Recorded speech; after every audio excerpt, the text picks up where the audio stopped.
Bienvenue dans la Zone Fantastique, un podcast proposé par le Blog du Cinéma, où il est question, comme son titre le laisse supposer, de cinéma fantastique.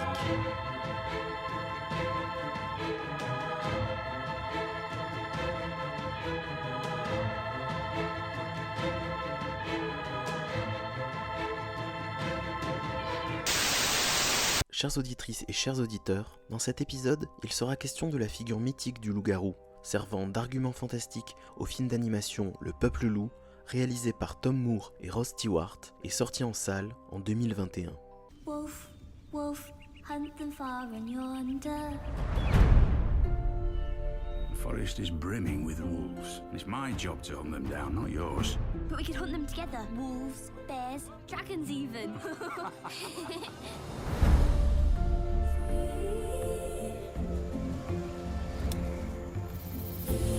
She's one of them wolf walkers. Wolf walkers. The ones that can talk to wolves with some wild magic. Le loup-garou est l'une des figures tutélaires du genre fantastique, que les cinéastes ont su adapter aux différentes cultures et aux différentes époques dans leur récit. Tom Moore et Ross Stewart ont choisi de situer le peuple loup en Irlande, leur terre natale, en 1650, soit à l'époque de la reconquête de l'île par les Anglais. Menée par le régent Oliver Cromwell, cette reconquête ne se fait pas sans brutalité, et outre les affrontements sanglants entre colons et colonisés, cette époque marque également une vive tension entre protestants anglais et catholiques irlandais. Nous adoptons ici le point de vue de Robin, une petite fille anglaise fraîchement implantée sur l'île et qui devra progressivement s'éloigner du périmètre de sa culture d'origine pour découvrir la culture celtique, dont le mystère et l'ancestralité sont formalisés par les Wolfwalkers, variation locale du loup-garou. Ainsi, le schéma narratif qui se dessine s'apparente à notre immersion dans les tribus amérindiennes aux côtés d'un lieutenant nordiste dans Danse avec les loups ou notre découverte du peuple Na'vi aux côtés d'un militaire terrien dans Avatar. Get away from me! But you're so slow. Scared of your shadows, yeah? So what would the Terry know about wolves? Why do you have so much stuff? Hey, stop! That's my gear for hunting. Oh, a hunter? Ha! A little girl like you. Well, you're a girl too. I'm no girl. I'm a wolf walker.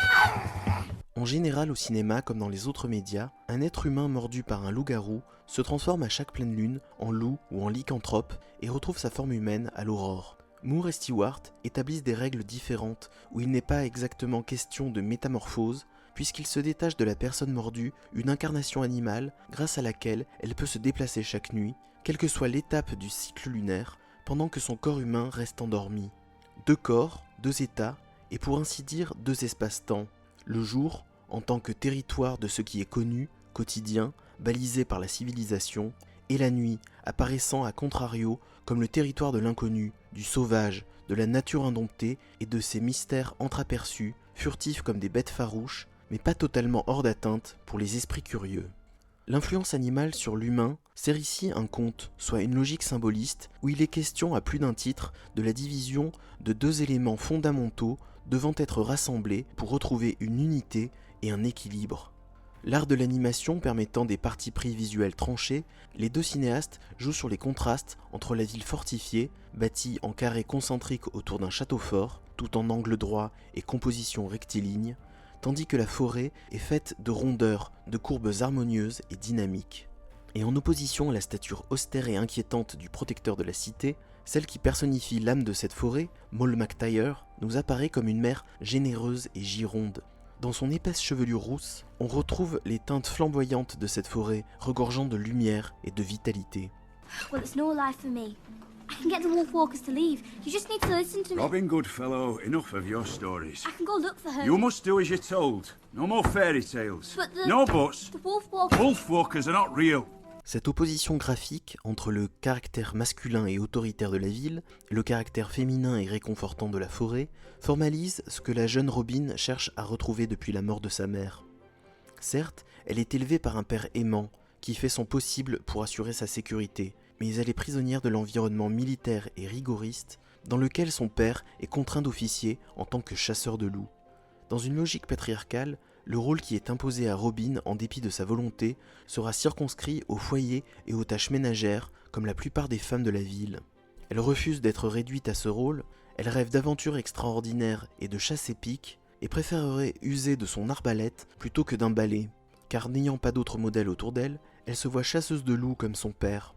Désobéissant à son père et s'aventurant dans la forêt, Robin va vivre un incident qui va changer sa manière de concevoir la nature. D'une flèche d'arbalète, elle blesse accidentellement le faucon Merlin, son plus fidèle compagnon, et cet acte enclenchera son changement d'opinion progressive sur le recours aux armes, à la violence, sur les méthodes avec lesquelles les figures d'autorité autour d'elle cherchent à dominer la nature. You see, this once wild creature is now tamed, obedient, a mere faithful servant. I will rid our land of all its wretched kind. Plus tard, Robin sera mordue par Maeve, une petite fille descendante de la lignée des Wolfwalkers, possédant le pouvoir de commander une meute de loups. Lors de sa première incarnation en loup, Robin est dans un premier temps effrayée, mais accompagnée de Maeve, qui devient pour elle une sorte de sœur, elle vivra l'exaltante expérience de courir librement à travers la forêt et de ressentir l'écosystème autour d'elle, car ses sens décuplés par le sortilège aiguisent sa sensibilité à la vie qui l'entoure.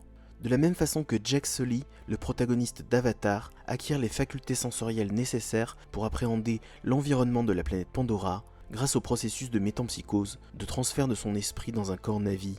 Teintée de couleurs aquarelles bleues et roses, la nuit habille la forêt d'une ambiance différente, au diapason de la vision nouvelle que reçoit Robin. Sur les troncs d'arbres et les rochers apparaissent des motifs celtiques semblables à de mystérieuses écritures runiques, enluminant le cérémonial nocturne que vit la petite fille, qui peut à présent entreapercevoir les vérités cachées tissées dans les végétaux et les minéraux millénaires, tel l'invisible code source de la forêt.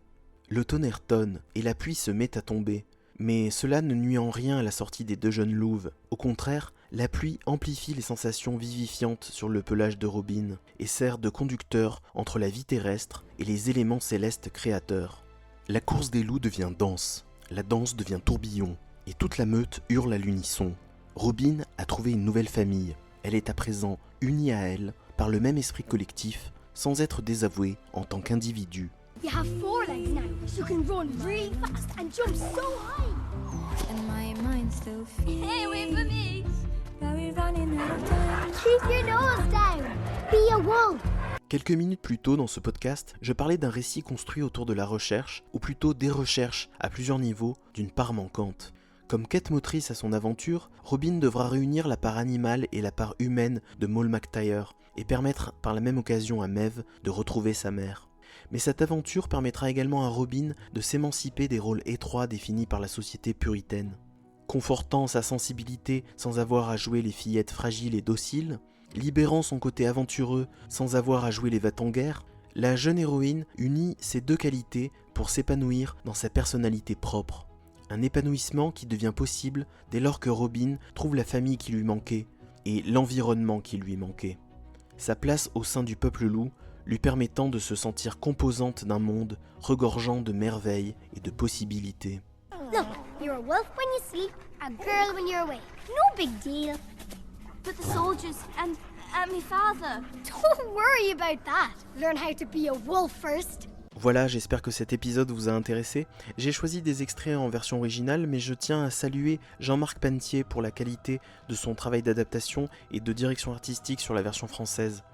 Je vous invite à découvrir les 2 précédents longs métrages réalisés par Tom Moore, qui sont, comme Le Peuple Loup, des bijoux d'animation aux colorations celtiques, Brendan et le secret de Kells, et Le Chant de la Mer, dont vous trouverez une critique sur le blog du cinéma. Si vous avez apprécié cette émission, n'hésitez pas à vous abonner, et on se retrouve prochainement pour de nouveaux épisodes. À bientôt!